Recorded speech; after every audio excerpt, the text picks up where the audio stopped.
How to remove product as default product on Shopify. So for example, if we were to go over to themes on our left hand menu option once on our Shopify dashboard and then select customize, we'll be redirected to the editor page. From here, if we were to tap on home page at the top and select products, you will see default product, and there are two ways I can answer this. So the first option I would recommend is you could select create template. After selecting create template, you can give your template a name. So for example, I'll just call it test. Then after doing that, you're just going to tap on create template. After selecting create template, from here you'll be able to edit this page template.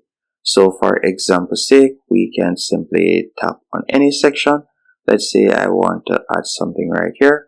All I'll need to do is simply tap on the section. I'm just going to be adding something random, let's say rich text. So we like to change this template compared to the default product template, and we're just going to tap on save. Now after you have done that, what I would recommend you do is, so you're customizing this particular product.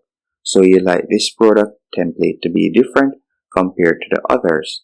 Now to change it permanently, you're going to go into Shopify dashboard once more. Then you're going to select products from the top left hand corner, and you're going to select the product that you would like to change. Then you'll scroll down, and from the right hand column you're going to see default product, right where you see theme template, and you can tap on test or the template name that you had created. And now if we were to view it, you can see that the products are different. So let's view it real quick. We were to select preview, you can see right here that this one has the text section in between.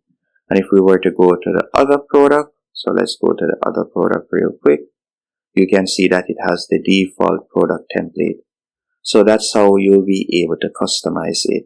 If you have any questions, let me know in the comment section, and thank you for watching.